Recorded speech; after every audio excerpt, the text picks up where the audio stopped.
Hello दोस्तों, आपका स्वागत है हमारे यूट्यूब चैनल पर। तो आज हम इस वीडियो में लिक्विड स्टेट के इंटरफेसियल टेंशन के बारे में समझते हैं कि आखिर इंटरफेसियल टेंशन क्या होता है। देखिए, जब दो इमिसिबल लिक्विड होते हैं, यदि उनको एक कंटेनर में रखा जाता है तो वह एक दूसरे से मिसिबल नहीं होते हैं। उनके बीच में जो सतह क्रिएट होता है उसी को इंटरफेस कहते हैं, यानी कि उनके बीच का जो सतह होता है दो लिक्विड के बीच का।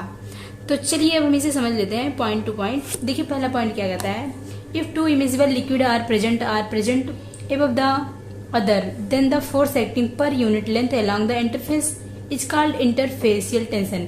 यानी कि दो इमिसिबल लिक्विड यदि एक कंटेनर में प्रेजेंट हैं एक दूसरे के ऊपर, तो उस टाइम पे जो फोर्स पर यूनिट लेंथ के अलोंग कार्य करता है, तो वही जो फोर्स होता है उसके बीच में यहाँ पे एक सतह क्रिएट होता है। यानी कि दो इमिसिबल लिक्विड के बीच में सतह जो क्रिएट होता है वो होता है इंटरफेस, यानी कि उनका इंटरफेस होता है, और इसी को हम इंटरफेसियल टेंशन कहते हैं, जिसके कारण वह एक दूसरे में नहीं मिलते हैं। ठीक, अब देखिए अगला पॉइंट क्या है, interfacial tension is less than surface tension.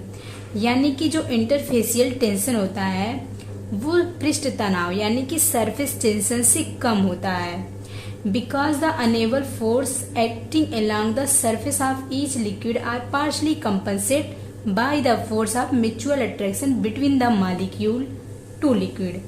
यानी कि अब इसका मतलब क्या है, because the uneven force acting along the surface of each liquid, यानी कि जो यहाँ पे फोर्स होता है ये अनेबल यानी कि अनबैलेंस होता है, जो कि कार्य करता है एक दूसरे लिक्विड के सतह के पार्शली कंपनसेट के थ्रू, यानी कि उनके एक दूसरे के सतह के अलोंग यह कार्य करता है, जो कि पार्शली कंपनसेट करता है। यानी कि एक दूसरे को ये क्या करते हैं, पार्शली कंपनसेट करते हैं दोनों लिक्विड के मॉलिक्यूल्स, क्योंकि वो अलग अलग हैं, इमिसिबल हैं, एक दूसरे में मिक्स नहीं होते हैं, जिसके कारण क्या होता है यहाँ पे जो म्यूचुअल फोर्स होता है यानी कि force of mutual attraction create हो जाता है।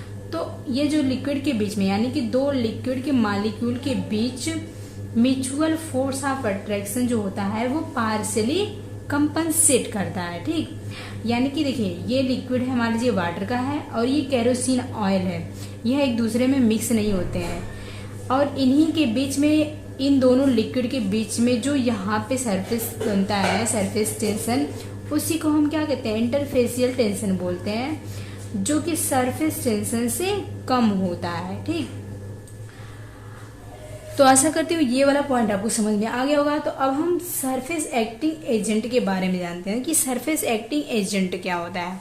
देखिए, सरफेस एक्टिंग एजेंट जो होता है, the substance which lower the surface tension of water are known as surface active agent. यानी कि वह सब्सटेंस, वह पदार्थ जिसका सरफेस टेंशन वाटर से कम होता है, यानी कि लोअर वाटर से कम होता है, are the surface acting agent. वह क्या होता है, वह सरफेस एक्टिव एजेंट होता है।